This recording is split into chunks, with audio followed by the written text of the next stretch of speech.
Hello, hello, check. Check 1, 2. Good morning. Ooh, that's about to make me cough. It's super cold here. Ugh. I sound more tired than I am. It's super cold here in Austin, Texas. Once again, it's frozen over inexplicably. Oops.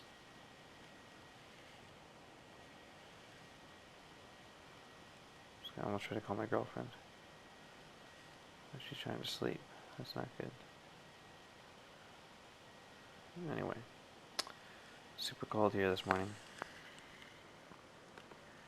It's not super cold, it's like super cold for Austin cold, which is not as cold as most people experience in their lifetime. It's 30 right now, 30 degrees. It's just under freezing, 30 degrees Fahrenheit.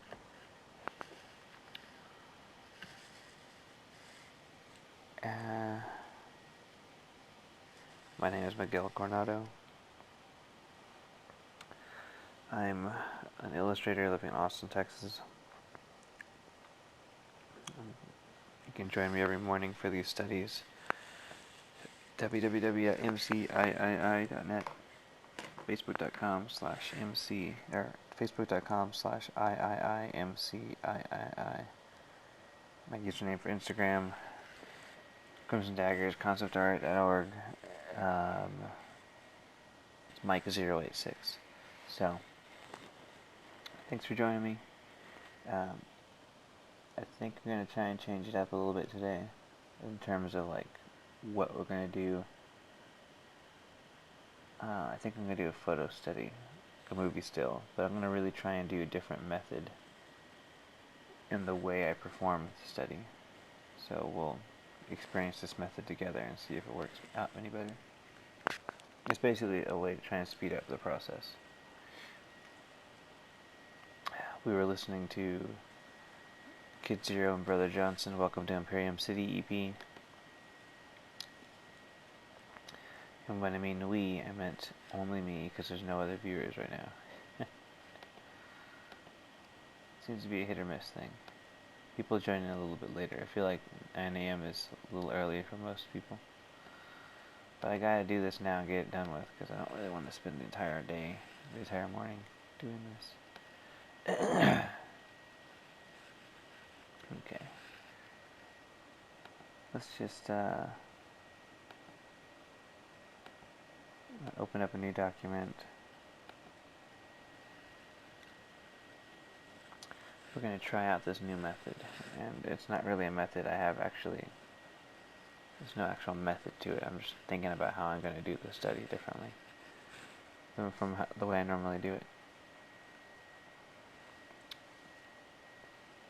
I'm going to go to Cinema Squid, go into screenshots. I'm just going to go to last, because I normally run through the first few pages, but I want to see what else there is. And then in a little bit you're going to hear, be hearing a high-pitched whistle. That's the teapot, the tea kettle. I gotta go pour the tea at that moment, so. Just to let y'all know. What movie is that? Coming, Jane. Interesting.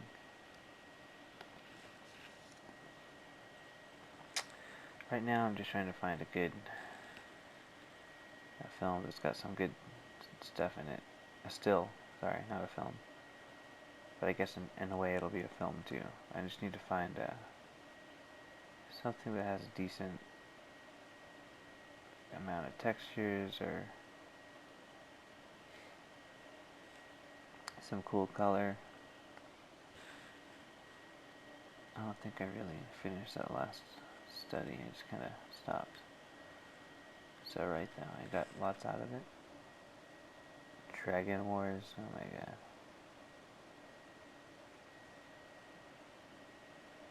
Okay.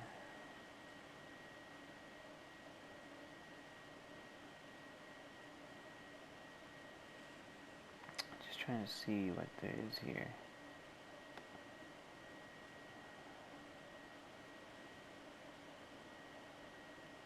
"28 weeks later."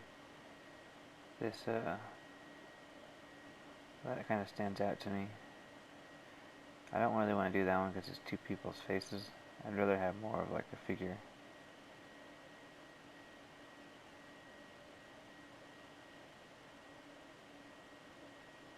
Like a full figure of a person.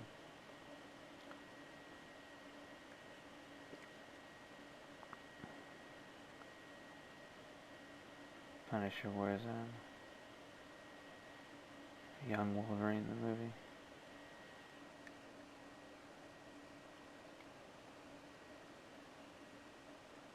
Dumb CGI, the movie. Huh. Let's do what's in 28 weeks later. Like this still really catch my attention. It's caught my attention.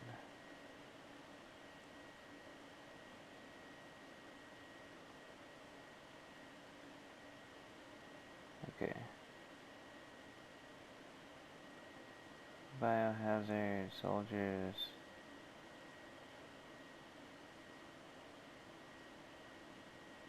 A big walkway.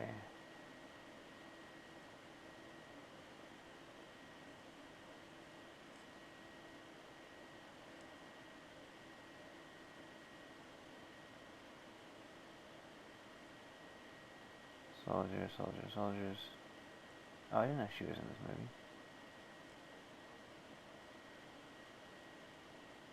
Firebomb the streets.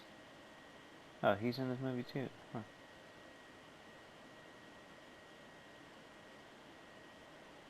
Nice composition.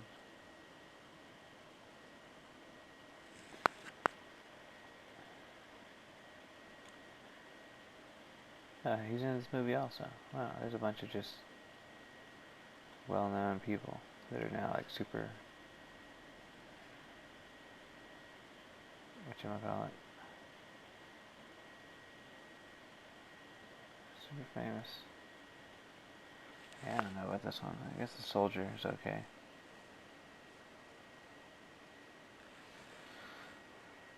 What I'm looking for is like, I'm trying to find some place with figures.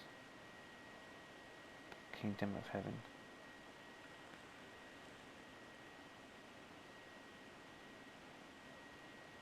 That's the Crusades movie.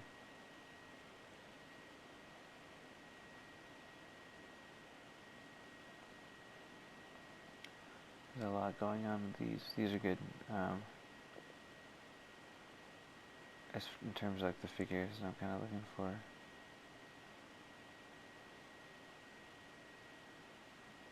Screw it. I'm going to go to Pinterest.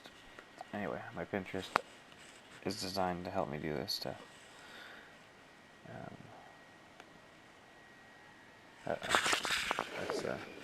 That's it. That's the key for the tea.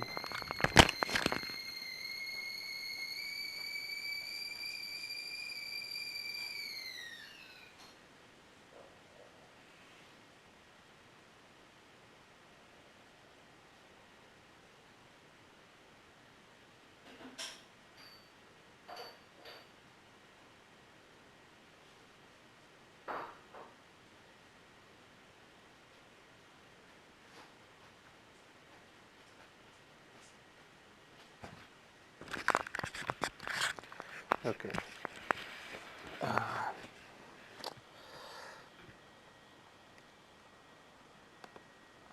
I've got my profile.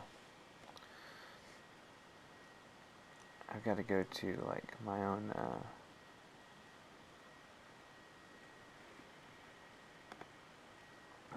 I have figures, a board with figures, and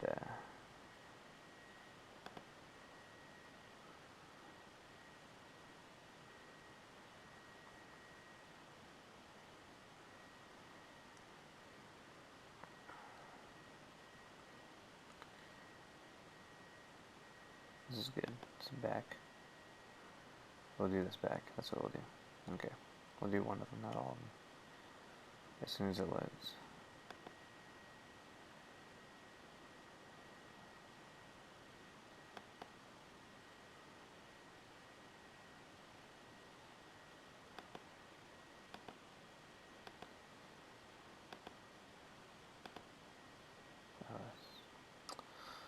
Okay, the back's not loading properly, so.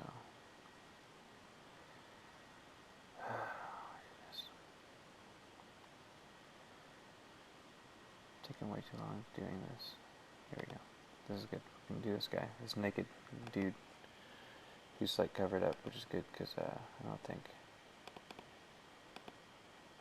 think live stream's too nude friendly.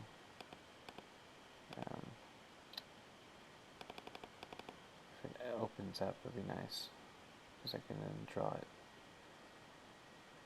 If it opens up, I could draw it, but if it doesn't open up, I can't draw it. So. Them's the breaks.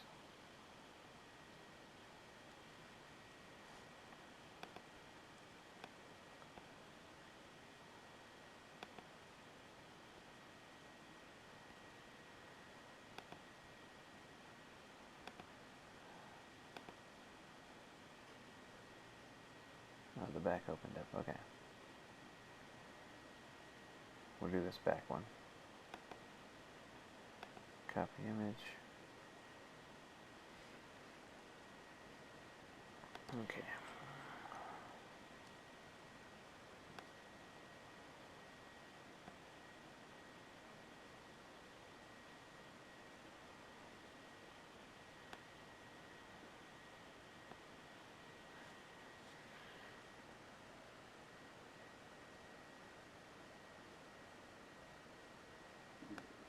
I'm just going to select one of the frames. And we're going to just replicate this. Just going to get some lighting in there and just...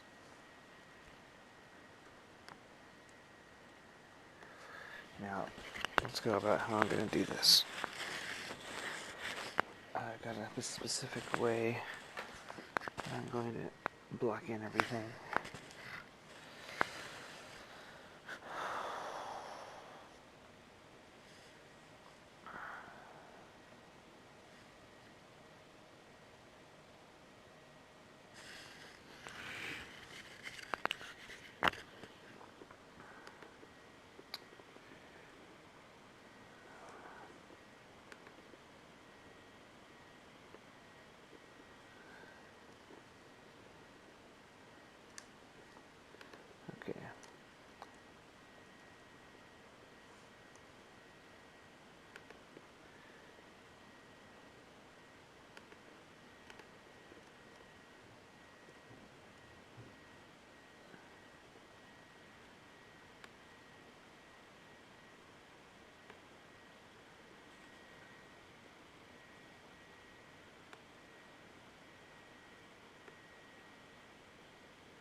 go.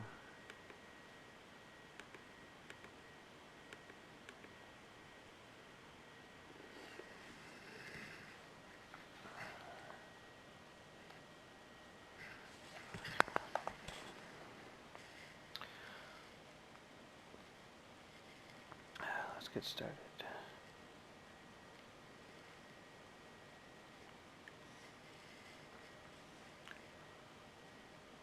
I'm going to go ahead and block off the frame.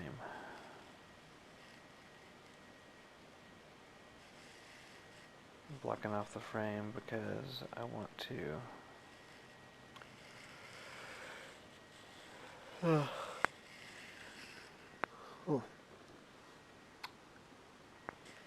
I want to not worry about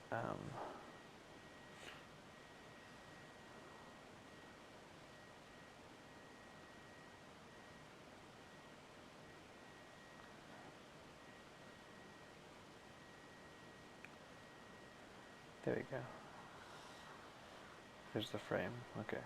So we're going to block this frame off, and then I'm going to commence copying this photo's image.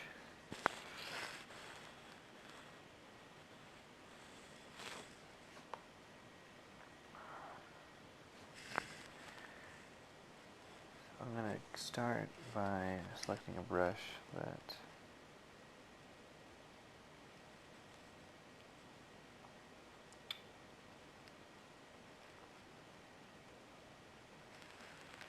something that's got like 100% opacity. I think this one's good.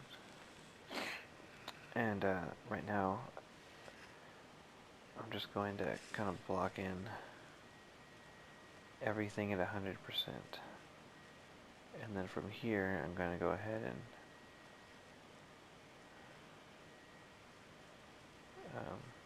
from there, I'm going to add in my midtones and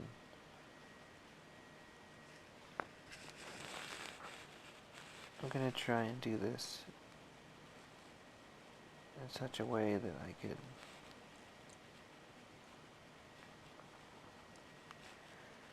kind of quickly get everything down.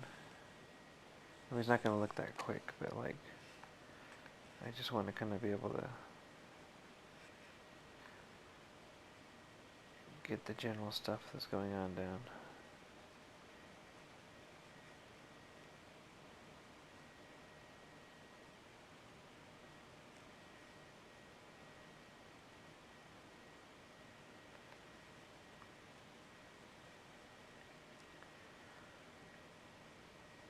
So I'm trying to just, I'm going to try and nail the relationship of the figure within the frame first.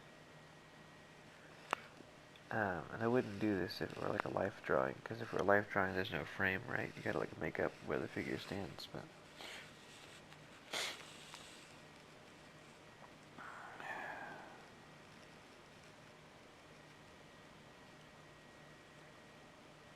I just want to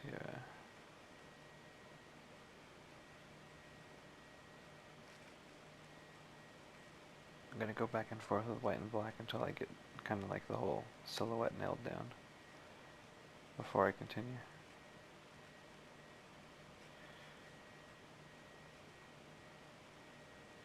I'm not really in a rush to do it fast. I just want to make sure I understand the silhouette. I am going to turn down the white though. This background white is like killing my eyes right now. I think I have some allergies going on because my eyes have been bothering me and I don't think it has anything to do with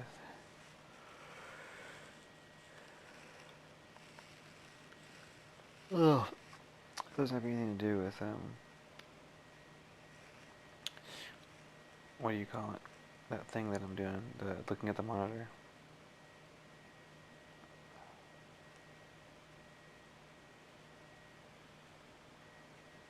Let's just hash out exactly what's going on. So right now, like, this area of black is off. area black needs to look more. I'm looking at the negative space. And then I'm thinking about it in terms of blocks of color to try and nail down the exact position where he's at. And we'll, well, when it comes time to draw the figure itself, we're going to think of it not as blocks of color, but as the form itself turning in space. Ugh. A little bit yawny. It's okay.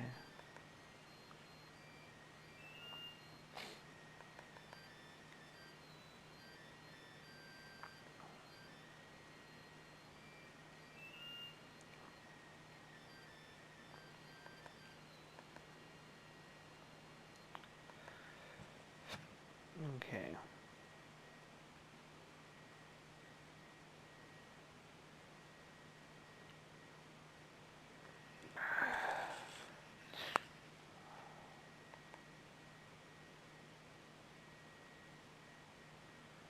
So this shape's looking a little closer to this top shape. It's still a little off, but I'll come back and we'll go through that some more in a bit. Now I'm going to look back here at this bottom, this line.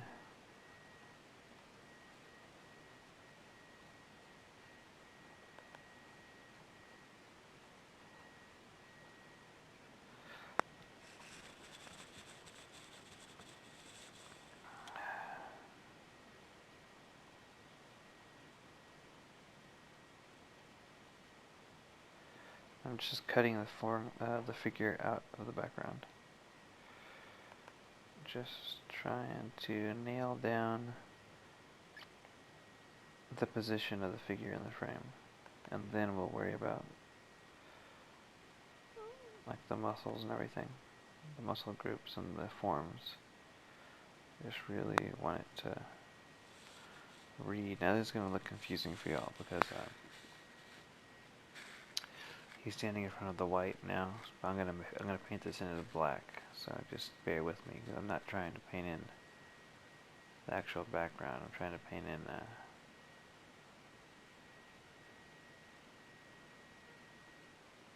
the figure itself.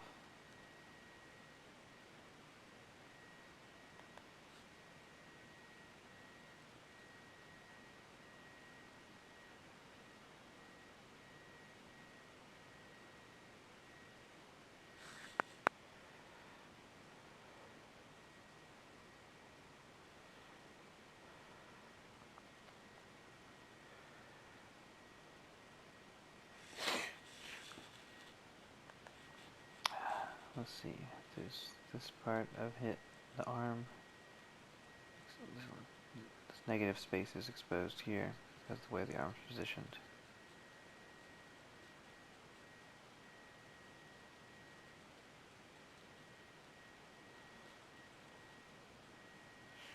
And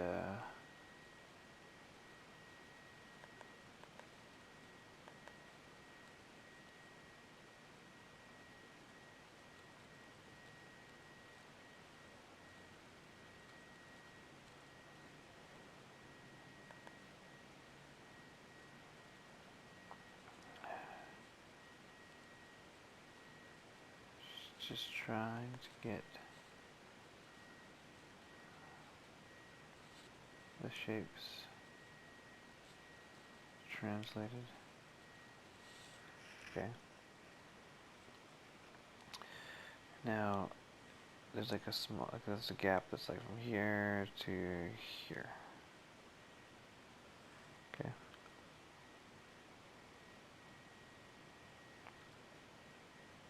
It's about right there. I feel like I must have allergies because my eyes have just been killing me.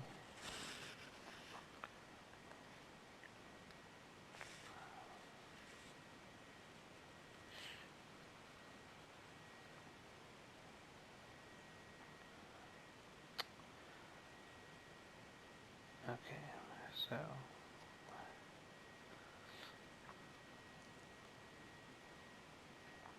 there we go.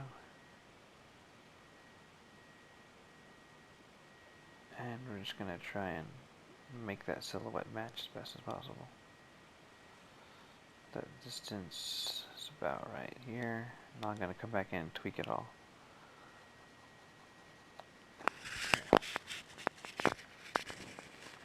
So this first part is just a way to practice studying the relationships between two things visually. The positions of the objects and things. Right. The next part will be the actual study of the form translated to 2 dimensions. The reason I say it's translated 2 dimensions is because it's a photograph. It's already been translated for us.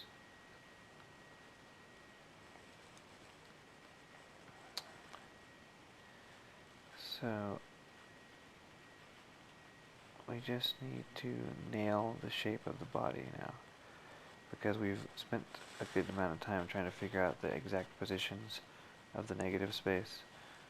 Now, just so you know, this, from what I'm seeing right now, this arm is slightly off already. I can just tell that it doesn't look entirely correct. I feel like it should come up here more. Come up.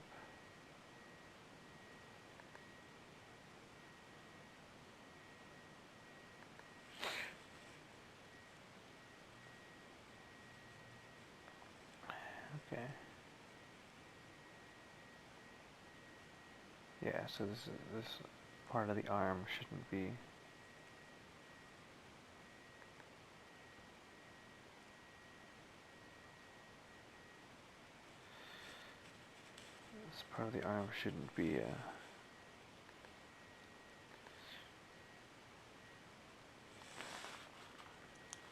should be stretched out more. See how the elbow's like way over here? The elbow's here. And it's hard to read against the background, but that's okay, because we're just going to go in and worry about that later.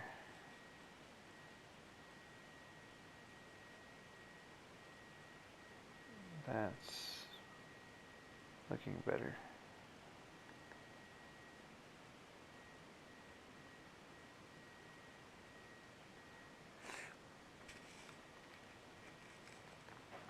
So at this point,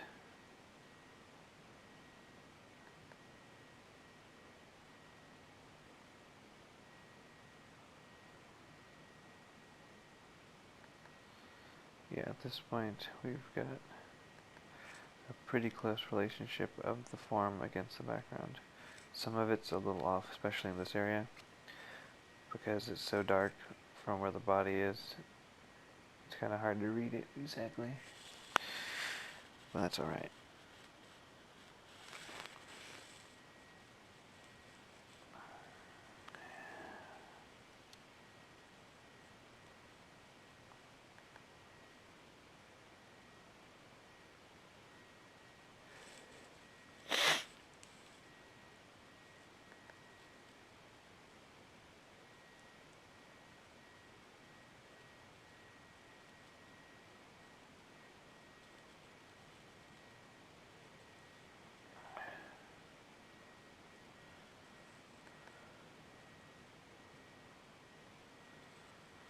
Okay.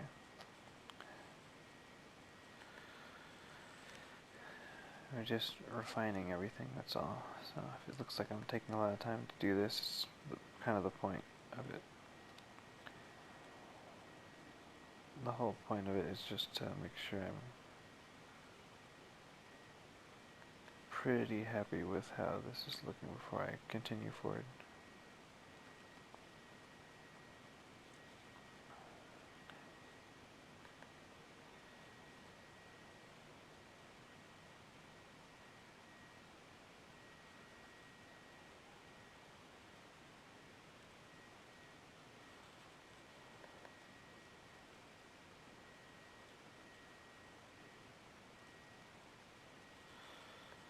Okay.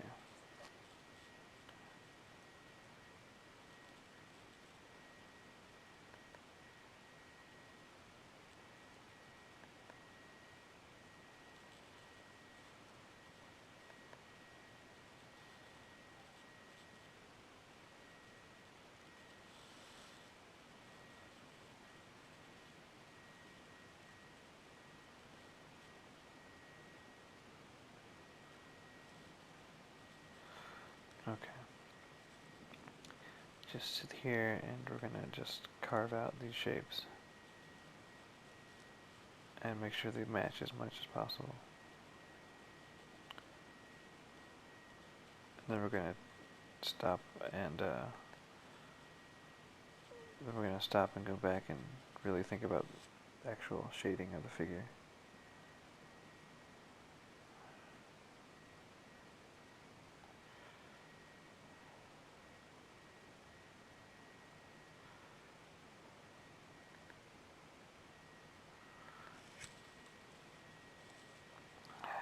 Okay.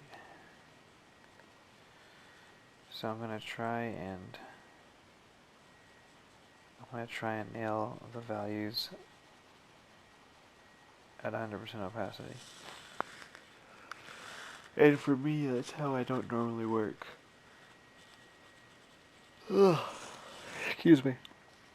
I don't normally work at 100% opacity, so this next step's gonna be a bunch of like really back and forth carving out of the shapes and like thinking about how they operate. Just not really how they operate, just like how the forms are reading in relationship to one another.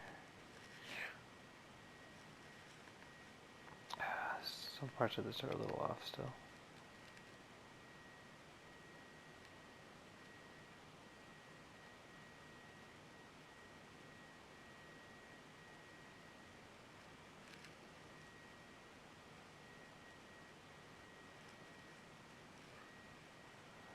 Okay.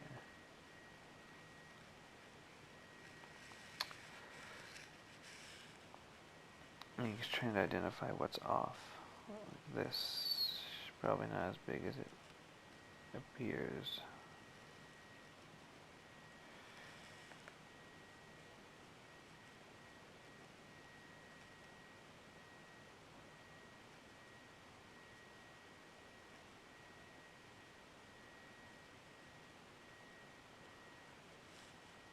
Okay.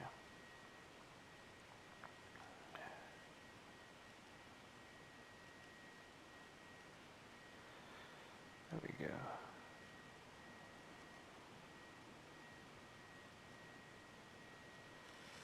So there's also something else going on here. It's a little wider at the top. So we're going to come in and just like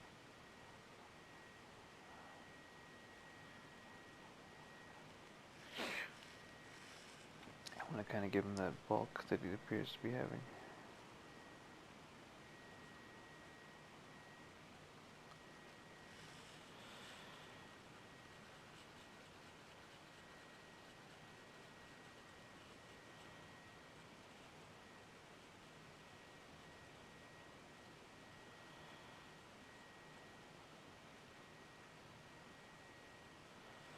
It's got this elbow shape that's like clearly defined in the silhouette.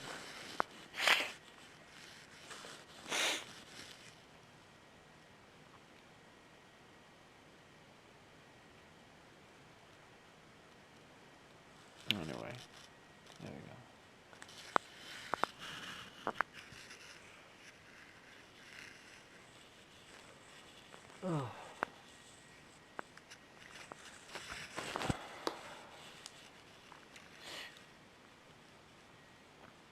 I feel like there's still some things that are off.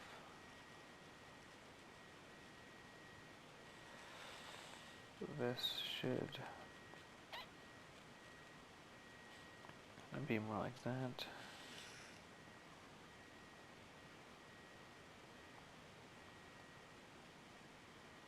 There's forearm muscles right here. It's real subtle. There's tea ready to be poured.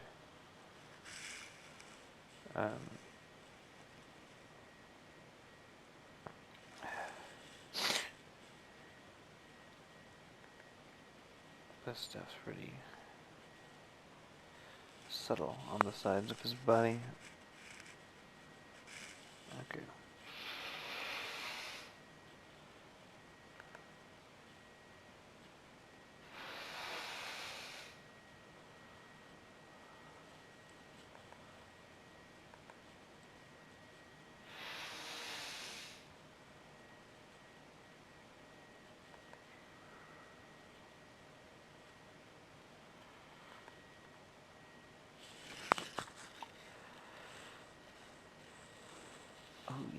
eyes are bothering me still.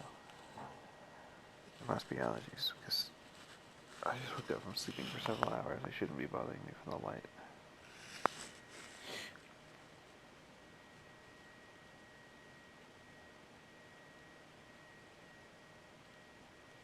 Okay. A few notches.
Okay. Gonna make a new layer. Set to multiply. And we're gonna go ahead and start.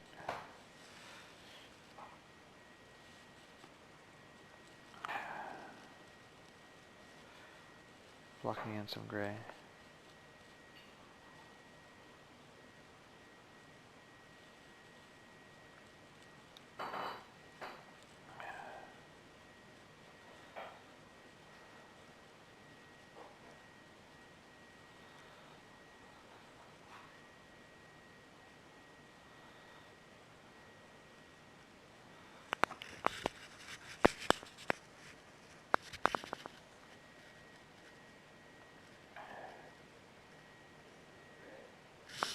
It's in the fridge. I didn't pull it out in time.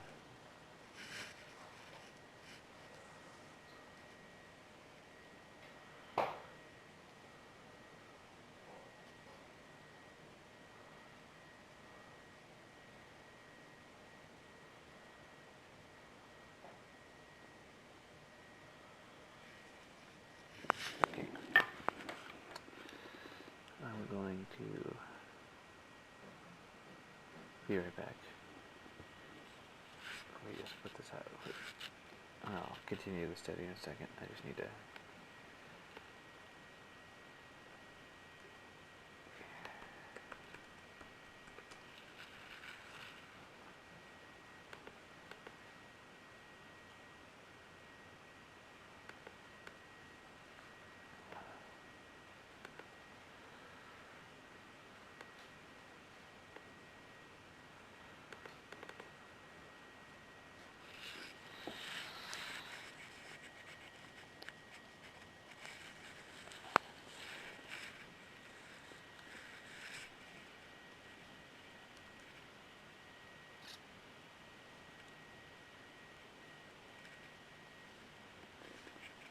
There you go.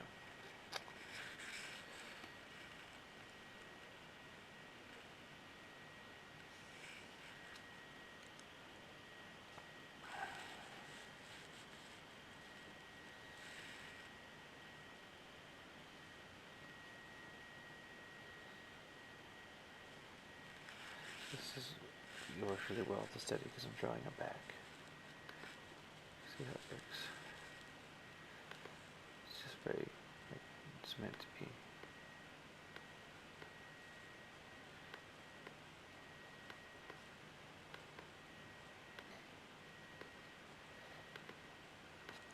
There we go. Be right back.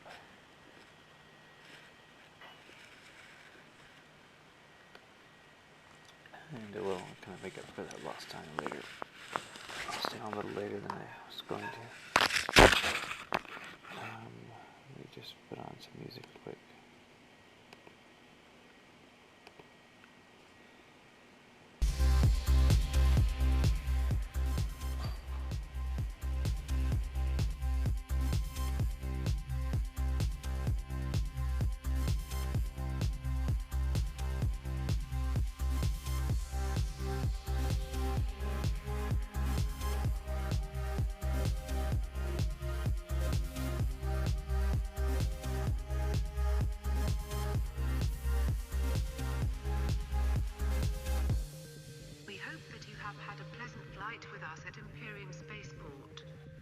Your seat is a self-contained jetpack that will launch you to your destination. Expect turbulence upon deployment from this aircraft. Launch sequence engaged. Prepare for launch.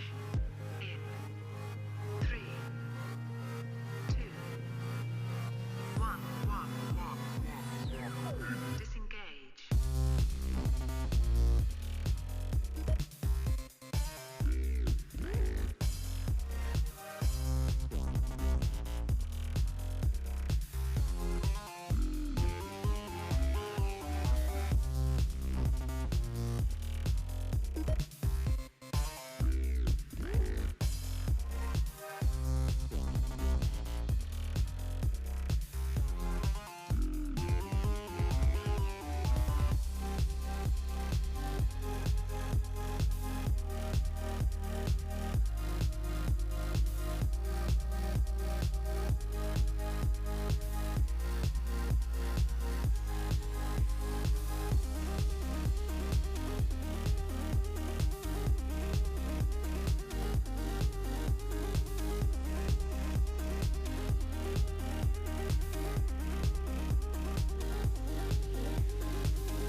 You are now leaving Earth's atmosphere.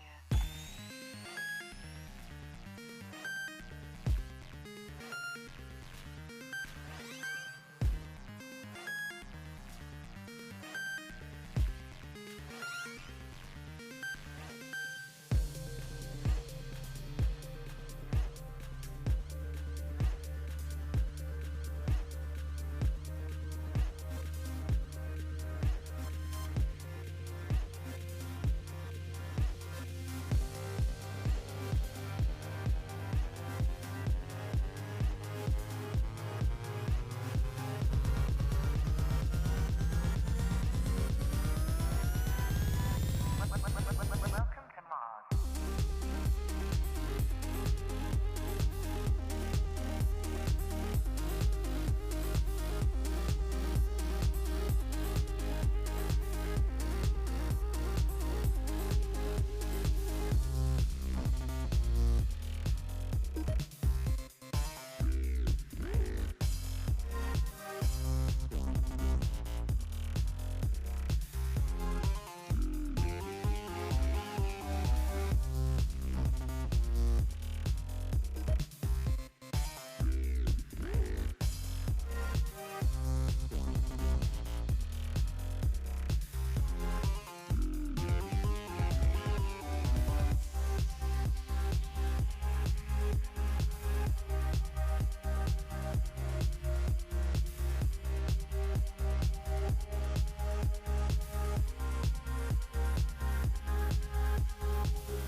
Please keep your bags by your side at all times. Transportation may be limited. Remember, at Mars Spaceport, we fly safe.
Back on track.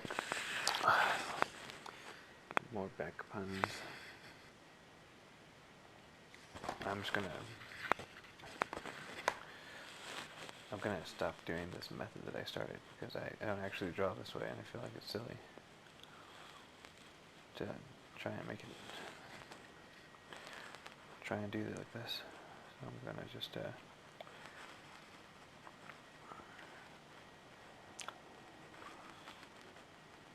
start putting in some value,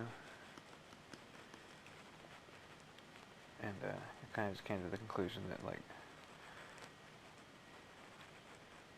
I feel like I should study the way I draw.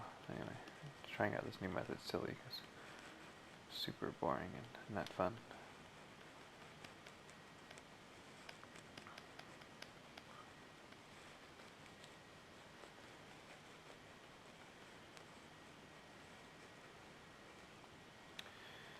We're just going to block in as fast as we can everything.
Okay.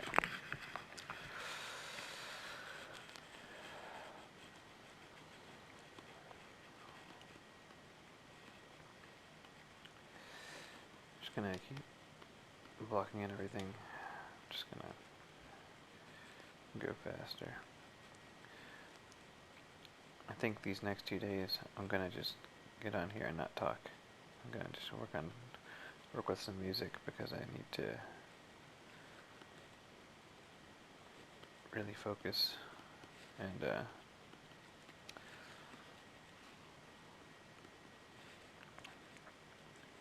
to make up for that, though, I'll try and get on this weekend and do some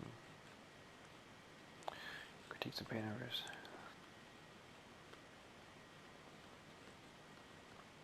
But yeah, I do want to just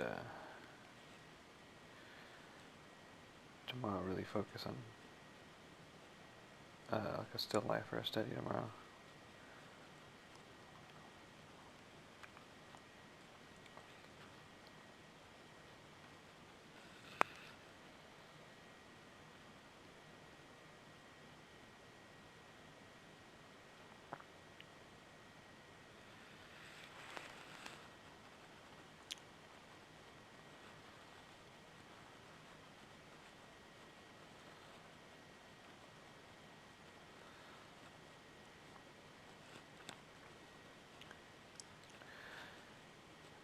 Gotta catch up on podcasts.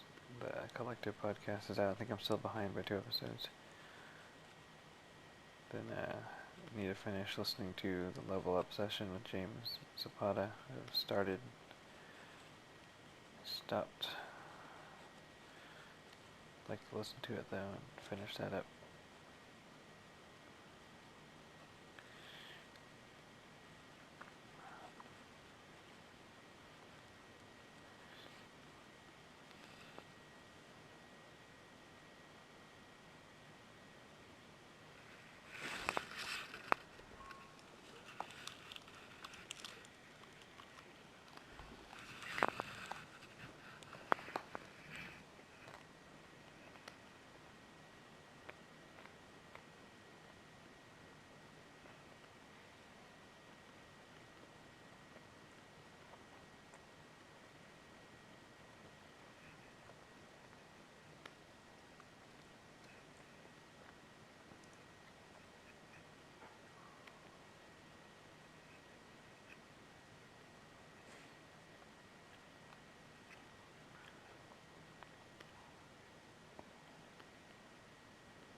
quickly and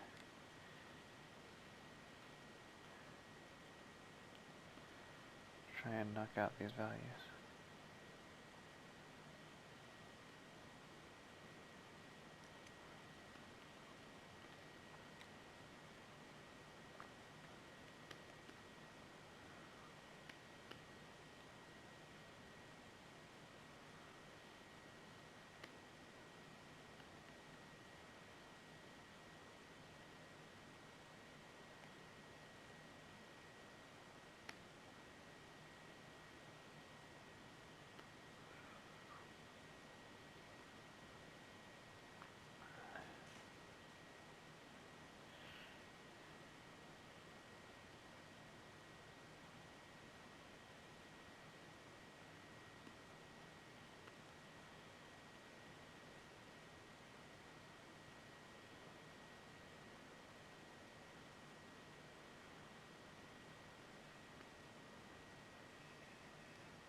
Yeah, so next video is going to put on some music. I'm not going to talk, and I'm actually probably going to do that right now. Just because I don't really know what else to say about this, I'm just going to make it look like the photo. So we'll figure out some lessons for the next few days, and I'll get those up on the lesson plan because I didn't really do that this week. So when that happens, it'll be better. Figure out exactly some more composition breakdowns and just new things I could talk about. Until then, I'm just going to play some music.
Check 1 2. Check 1 2. Hey, I'm back. Um, what am I doing? I'm going to try something out. Yo, Riley, what's up? I'm gonna try something out that I learned on James Zapata's. God, I don't even know what it's called anymore. It's his thing he did. Level up session. And that basically is we're gonna take black, all black, and then I'm gonna just dump it into this layer. I have my layer locked to the previous things I've been drawing, and I'm gonna set this layer to screen, and then now I'm going to add a gradient map to this layer. I need to lock it to this layer too. So the gradient map is locked only to the bottom layer, so you're not going to see the effects of this until I really get going. I'm going to select a gradient, and in this case I want black to be the black, and anything just above black, I think this is going to work right. This should work right anyway. Anything just above black, let's make a green, a really rich green. It's not quite doing what I was hoping for yet. Maybe I need to put the gradient.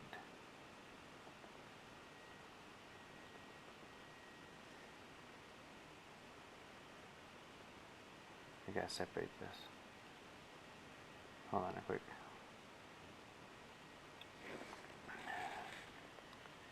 I'm gonna unlock that layer, and I'm gonna turn this to just normal. Okay. So it says normal. The gradient map should be locked to this layer. I should be able to turn this to screen. Yeah, perfect. There we go. Okay. Okay, so yeah, that's it. You gotta do it a special way. Make the layer not locked to bottom layers. Okay. I'm gonna make a gradient. So at black, when the image is black, it will be a black, and when the image is at like 93%, when it's at 93% gray, it says location 7%, but 7, like, we gotta look at it backwards. So 7% gray is like down here.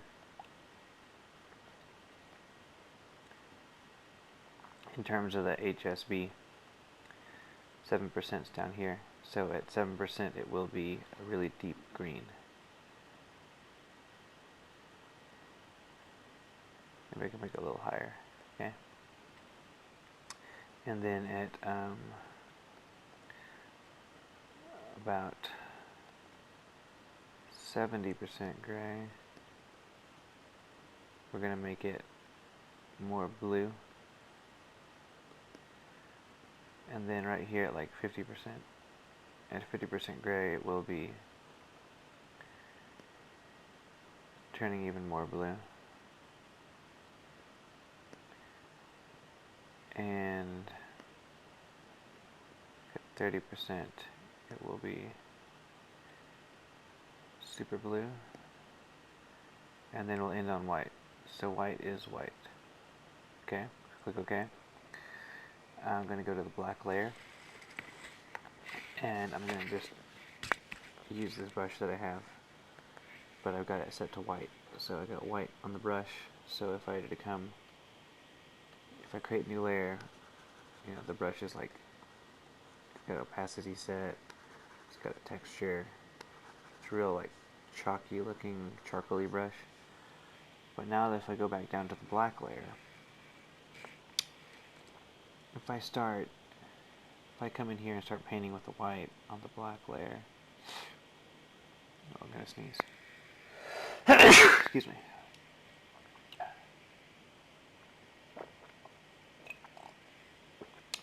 That's some tea. Okay. If I come in here right now with the black layer,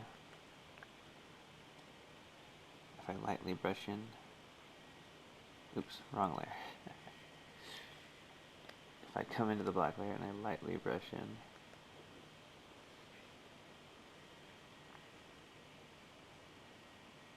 you'll start seeing that I'm using a green now, because the white is creating a lighter value on top of the black, and because my layer is set to screen, you're not going to see the black. The screen doesn't transfer black. But the moment it comes out of black, the moment I dip out of the black area, it will start to show off this new color based on my gradient map. And now I could flip between black and white and sit here and color in. And if I wanted to, I can come up here and, like, if I press really hard, it's white, because remember the white is set to white. But if I come in with the with the white, and like lightly brush in, I'm gonna start getting these like creamy green colors, because it's a blend of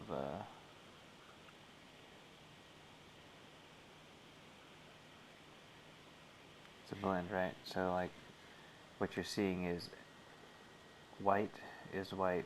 The lighter I go, though, the more rich and dark the green is. Depending on whatever brush you have, it's the same thing, same deal.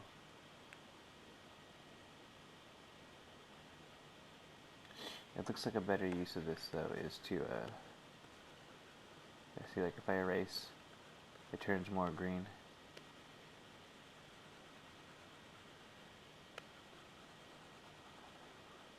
See that? The more I erase, the more green it turns. Let me go back up to the gradient map and change up my gradient, because now that I have the gradient set, I want this to be even more vibrant. And I want it to be a little higher. And likewise with this blue up here, I want this to be pretty saturated, just because it lends itself to better colors. And this one too, I'll make this super saturated. Okay. So now I can come in with my white and, oops, wrong layer. I can come in with my white. I just got this blue because the blue is the next step to the white. But the more I pile on my color, the more it builds up to white. See how that works? It's a really cool effect. Like, the look of it is really different.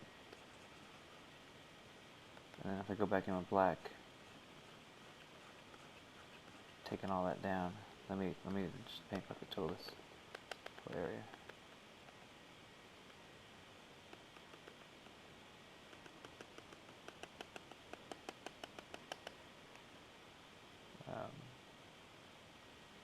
Anyway,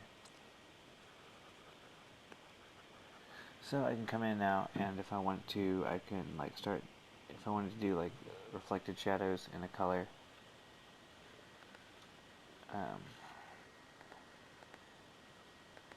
I come in. Oops, there we go. With my white and black set, and I can erase and add on.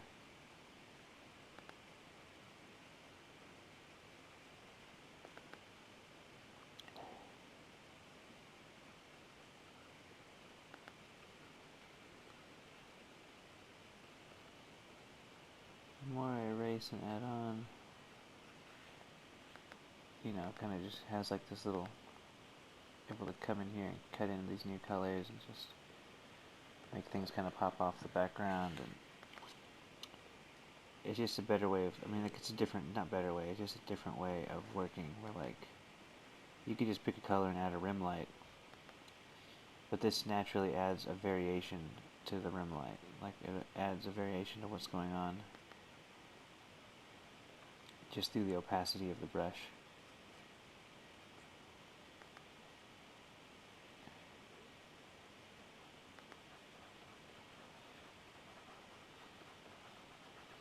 So strictly through the opacity, I can make things pop off like that, and like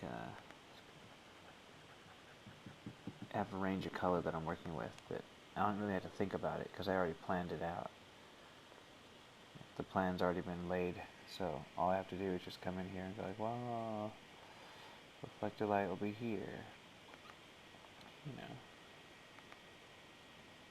It gives it a particular look too. It's like very different from just picking out a color and working with it that way.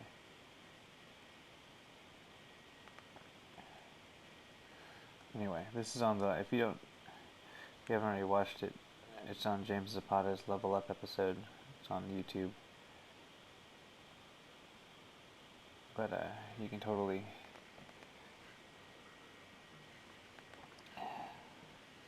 see the benefit of like you're working in a range of colors without having to work in a range of colors. Like, you could do something similar too with like, let me try this out too. Let me do something different. So let's say you don't want to do that. We can also create a new layer. I'll pick out a vibrant color like a blue. And then I got my brush selected. It's blue, it's a bright blue. Come up here and go to my color dynamics, and I can either jitter the foreground and background color, which means it's going to go between, right now I currently have white and blue selected. Or I can not jitter, control the pin pressure, So depending on the pin pressure, it will change my... It's hard to see, but right now it's a lot more pale. It's more white when I don't press. And when I press hard, it becomes really blue.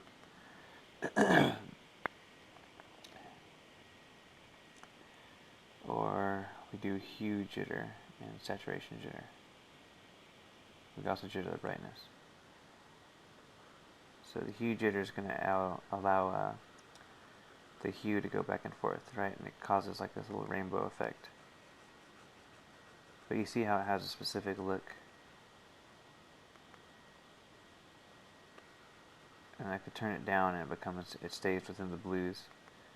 And then I think the best way to do it is to have it barely turned on. That way you have it like, it barely jitters around. But the one thing I do notice is that the hue jitter in Photoshop's brush system looks like Photoshop's brush system hue jitter. So like the moment you use a hue jitter in your picture, like the moment people will say, oh, it's the hue jitter. Like I know that setting. Like it just kind of like straight up, that's how you do it, you know? Because it creates like this little mosaicing effect where you see like little lines, like whatever brush you're using, it kind of repeats the brush. Turn down the saturation. So the issue with trying it this way is that you've got to turn your pen and erase, because I'm actually painting color on, so like I won't get to like, I don't really get to use black and white to paint, which kind of makes it easier because you can just press X. The other thing you can do is you can have your eraser set to your Wacom tablet, so you could just be pressing B and E over and over again, B, E, B, E, B, E. So you're going from like pin to erase, pin to erase, pin to erase. So right now I have a X set to my Wacom tablet, so it's easier for me to just have well, that guy's got like tumors in his back. It's easier for me to have like the black and white set and use this other method.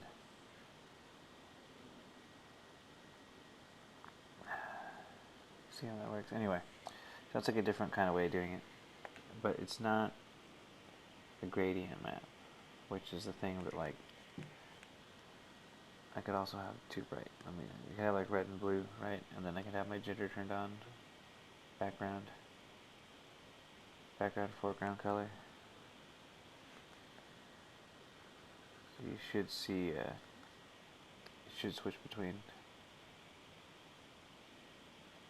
the background and foreground color naturally. So it kind of looks kind of ugly because it's like a really bright blue and a really red. Right.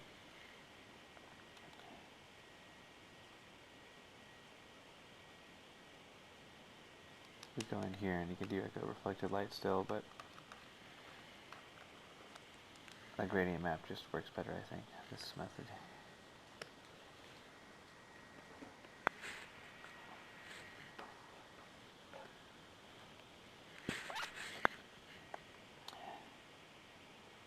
Especially with like the reflected lights, like just to have that like really bright reflected light. Oops, wrong layer.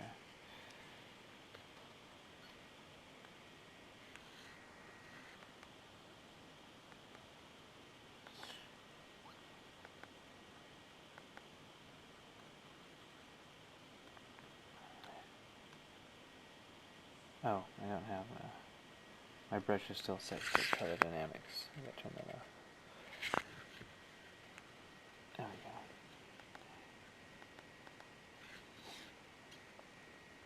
But anyway, that was in the level up session, and James Zapati goes over it in his level up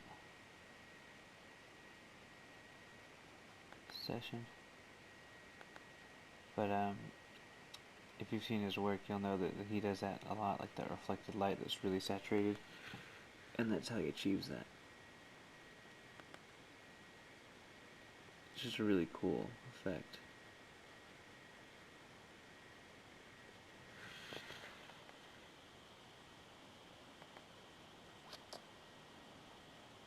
Yeah, and then the next cool thing about it is like the next cool thing. I mean, like the next benefit to it that it has over another any other way of doing it is that you can so easily go in and change the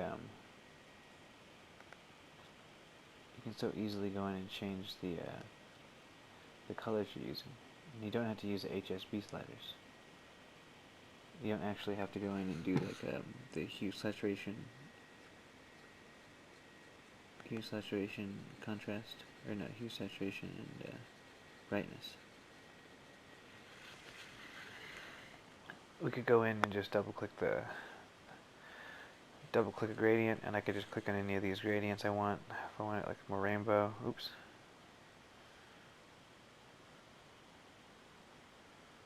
What is that? Okay. See, so like in this case, black is set to red, so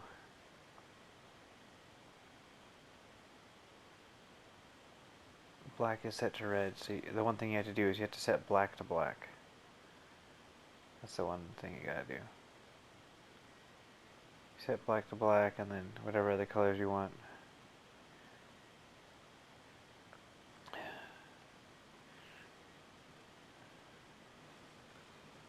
Set black to black. And we could just make this one really orange. You see how I'm affecting the lighting now? The closer I bring it, the brighter it'll get. And then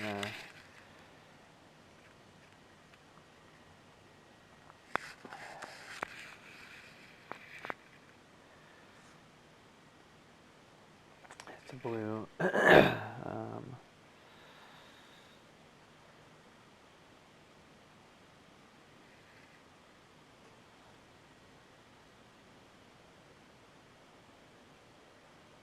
And then you've got these in between, these little dots in the in between spots.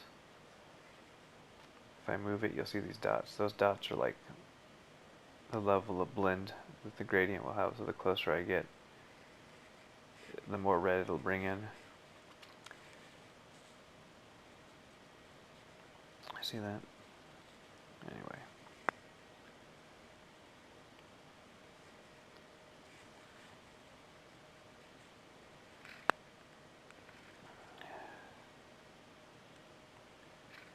So you've got like this awesome way of just cutting in the color.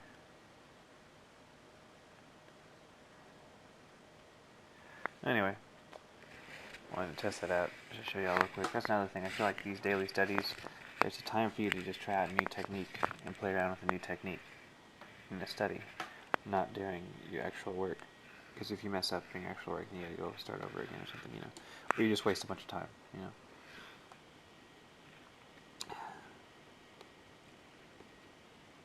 The other thing he does, here's the other thing he talked about. Using a color dodge layer to paint in with white, like, what do you call it? Paint in with white, really hot highlights, like up here. It's gonna look really shiny.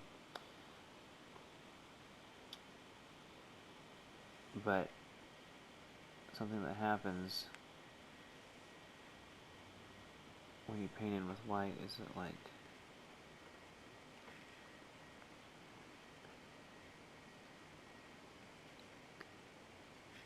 crap. Photoshop should be retarded.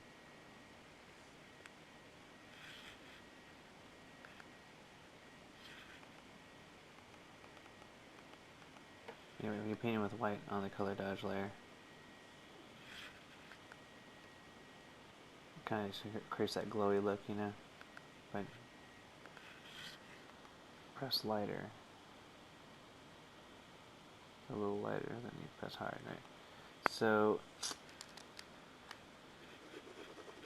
this is something, I don't do this. I mean, like, I've used the color dodge for lighting before, but he fills it in with black, and then he goes back in with white and paint him white over the black. Yeah, and it just looks better. So basically now what we've done is you filled the color dodge with black, which means that the black, like the screen layer, won't read. So then you come in here with your white, and it's like it controls, it gives you like those hot spots if you want like specular highlight. Like right here, like, it gives me these little hot spots that are, it reads differently than just using it with it reads differently than just using it with with no black in the layer. That's strange. I guess I don't get it. I don't get why that would make such a big difference, because I've done the. Oh, I think that's what it was. That's what it was. So the color dodge works differently. This is the trick, I think. Let me flatten everything.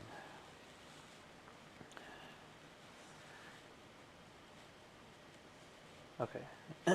So I've got two layers, the background layer and the top layer. The background layer is just my image. The top layer is completely transparent. So if I set my top layer to color dodge and paint, it's got the same kind of effect where like it's causing this glowy look, but it's not. It's not actually giving you that hot spot kind of look that people want, like metallic look. So if I fill it with black, I still set the color dodge, and come in here and be like, well, this part's gonna pop off. I'm now interacting with pixel on pixel, like, because the layer is not empty.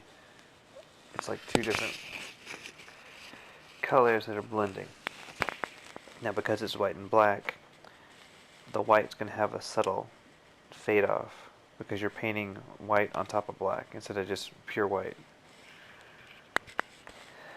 So if I were to turn my brush mode to color dodge and come down on my background layer and start painting,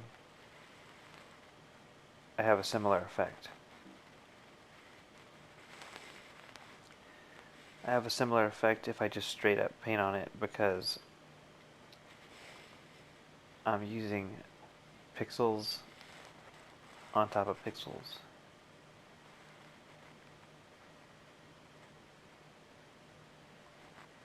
Right? Because I use pixels on top of pixels, it's going to create that effect. But if I mess up here and I don't have any more undo states, then I got to go back in and paint it slowly, paint it back in. But if I come up here with white and black, all I have is white and black to work with. So I'm painting white on black, and it's creating those hot spots I might want for whatever reason.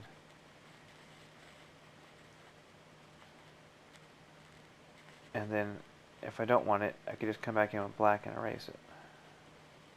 Where did I paint it? Ah, crap, I did it in the wrong layer.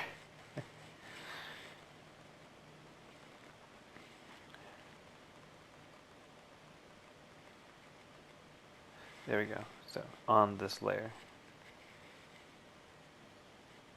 Oh yeah, my mode can't be color dodge. My mode has to be normal. Yeah, so now if I want to erase, all I gotta do is just press X, and I can go back and forth and erase. But those hot highlights, those really bright ones that James Zapata gets, that's how he gets them. From the man himself.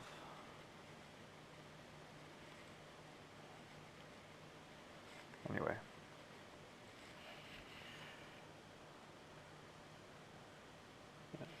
That doesn't really, there is no highlight there, so that wouldn't make sense to even have that there. Delete that layer. So yeah, so that's just a couple things I picked up from that level up session, and I like that a lot. I'm probably gonna try it out some more on my own pictures. I guess I'll leave y'all with something that I do, that I think, something I do all the time is when I'm laying in like colors for a picture. Let me open up one of them. When I lay in colors for a picture, let me open up this. I worked on this last night. I gotta finish it up today. I've been like going back and forth, changing up some things on it, so it's a big file. It's a movie poster size, so it's a pretty huge file. But there's something I do with the colors that I would like to show you as soon as it opens, but you're going to just wait a little bit longer for it to open. Count down. After I get off the live stream, I'm gonna turn off the live stream so that it saves my session, and get some coffee, and then come immediately back on and start working on this piece that's about to open soon as it's done rotating the dots. There we go, this piece.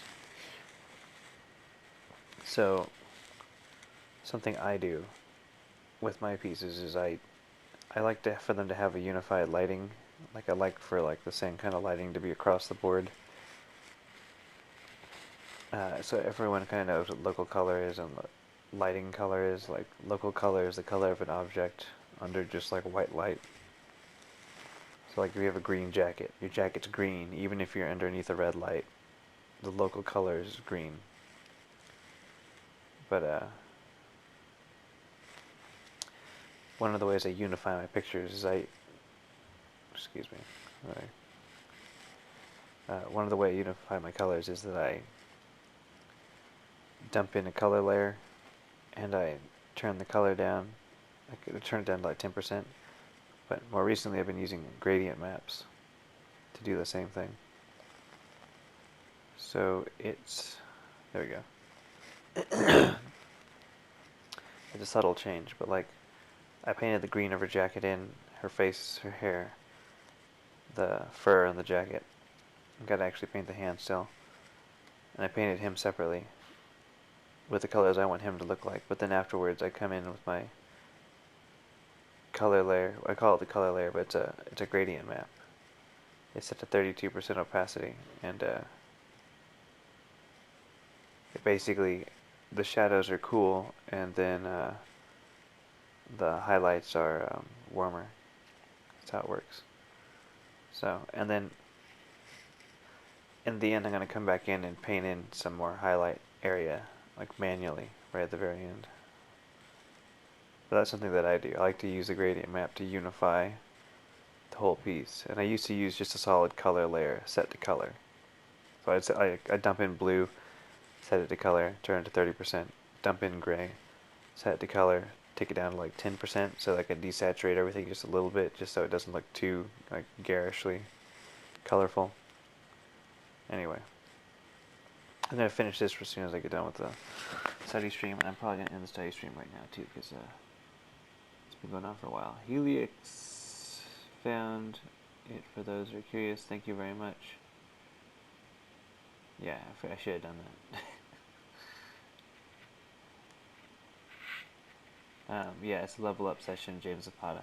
If you go to his Facebook page, he like posted up the link on it.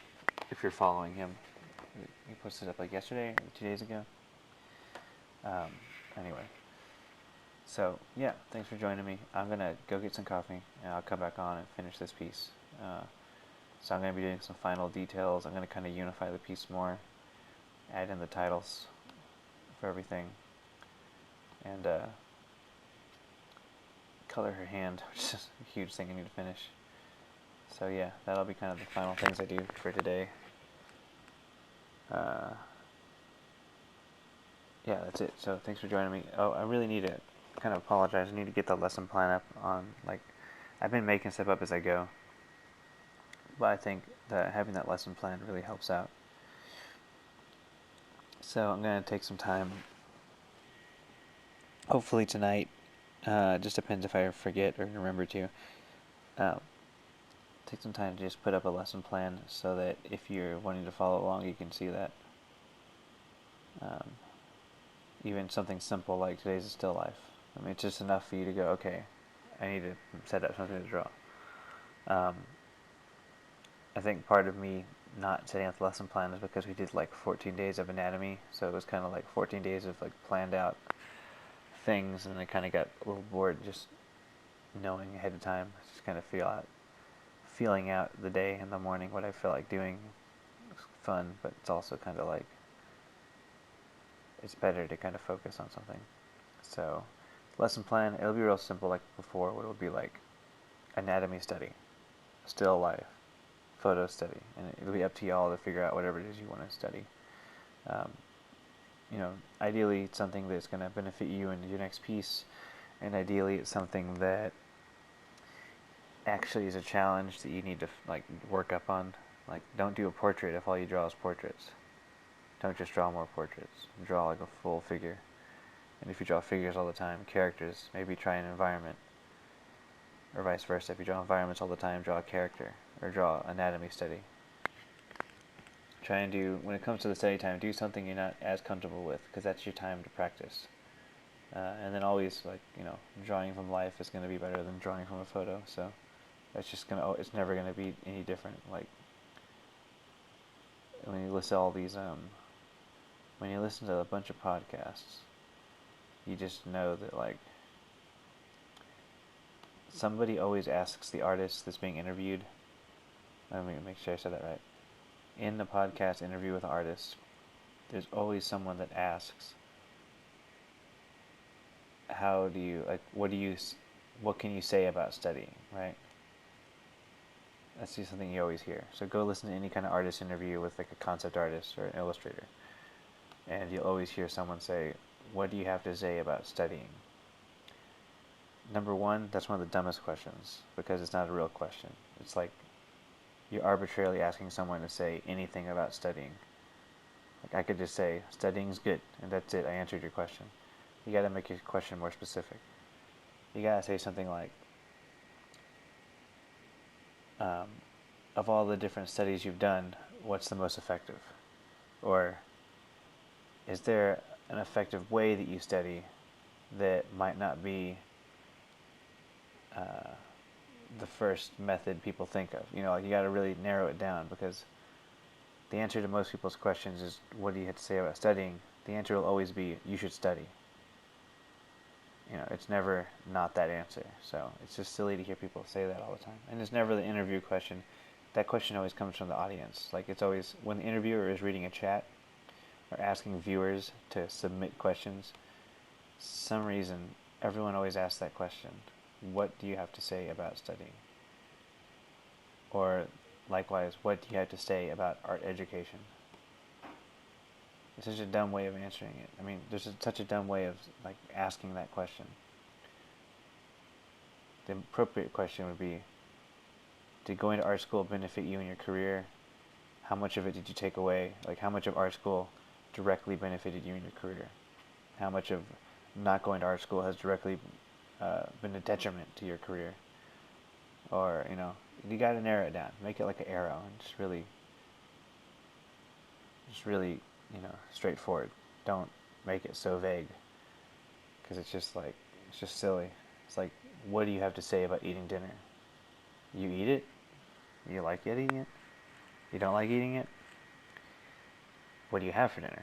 Most nights. That's a different question, right? So, anyway. I just keep hearing it over and over again. It just seems like such a silly question. It's always the audience. It's always like the people starting out, or the people I don't know, I guess they haven't heard enough. Like, I feel like it's the people that they're not quite starting out yet, but they have it in their mind that there's some kind of secret to improving that's not just to work really hard. And they have these questions that are constructed to sound very intelligent, but because they're so vague, they come off very silly, and the artist always feels awkward answering it because they don't know what they're answering. Every time the artist is asked that question on any interview I've heard, they always go, what do you mean? What do you mean, what about education? Because it's such a vague question, right? Anyway, that's just my little rant about asking questions on live streams and interviews, if you're ever in an interview chat and you have that question in your head, try and narrow it down and think about it. Just like, what's a specific thing that you want to know? The specifics will help. Anyway, cool. Yeah, so that's my rant. I'll just leave it at that. And that's how Michael sees it. Anyway, music time.